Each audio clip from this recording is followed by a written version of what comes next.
Pour ce 10e jour du calendrier de l'Avent, je me trouve dans le marais breton vendéen avec cette petite tome qui est très souple, qui a vraiment un bel aspect. On est dans une tome au lait cru, très peu chauffée, très peu été pressée, juste une plaque, fabriquée, affinée en cave, juste quelques jours pour qu'elle ait cette belle texture souple. Et déjà au nez, il y a déjà un parfum sur cette tome-là. Quand vous voyez, vous avez reçu un fromage pour ce 10e jour du calendrier de l'Avent, et c'est pas du tout ce fromage que vous avez reçu. Moi, je vous conseille de réclamer, il y a un problème. Le vôtre n'est pas blanc, il a une autre couleur. On va essayer de comprendre pourquoi.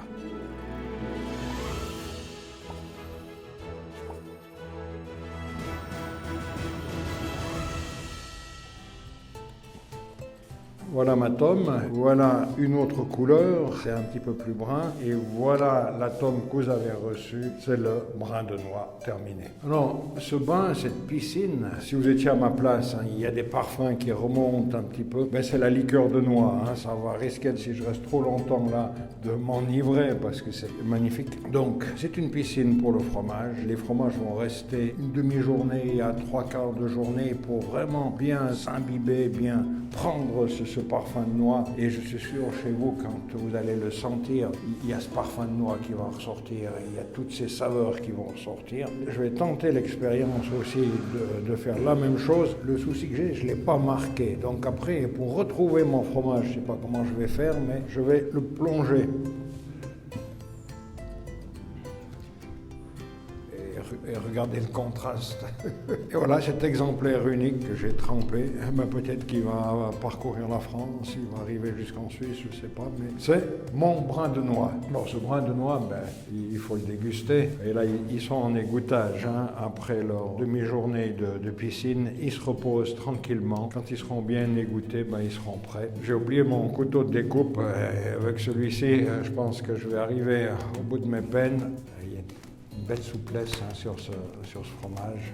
Regardez à l'intérieur, cette jolie couleur jaune, quelques petites ouvertures. Mais c'est le parfum qui domine.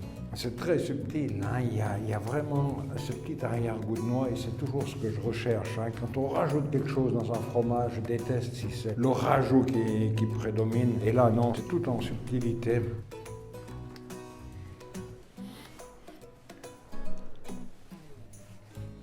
Tu as une pâte qui est souple. Quand tu dégustes le fromage, tu as le bon goût du fromage qui ressort. Et puis c'est seulement après qu'il y a ces petites saveurs de noix qui remontent. Ça, c'est à nouveau un fromage addictif parce que facile, pas agressif, tout en finesse.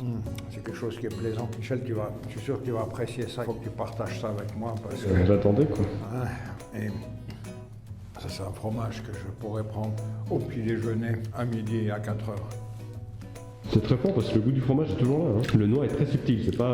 C'est ça qui est plaisant. Tu manges pas une noix, mais tu manges vraiment un fromage. Puis après... La noix, elle reste juste ça. T'as vu? Tac, elle fait comme un petit éclat. Là. Ça, c'est un beau travail, ça. Tout d'un coup, je me demande si une boisson un petit peu douce pourrait aller, parce qu'il y a le côté douceur, puis peut-être qu'on ferait une harmonie avec ça. Ou alors aller à l'extrême et puis prendre un vin blanc très sec. Mais peut-être qu'un vin doux avec ça, il y a quelque chose d'harmonieux, quelque chose d'intéressant. Alors, petite chose à rajouter avec ce fromage, ce brin de noix, ce n'est pas une technique nouvelle de le tremper dans l'alcool. C'est ancestral, dans les couvents, ça se faisait régulièrement. Et connaissant l'attrait des moines et des sœurs pour les bons produits, pour les liqueurs, pour les vins et tout ça, je ne suis pas étonné qu'ils faisaient ça, et sûrement qu'ils consommaient aussi le liquide avec le brin de noix, ce magnifique fromage.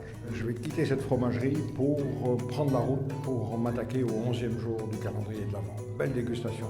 Mais bien sûr, je ne vais pas partir sans mes 2 morceaux de fromage, parce que ça, c'est une délicatesse pour moi.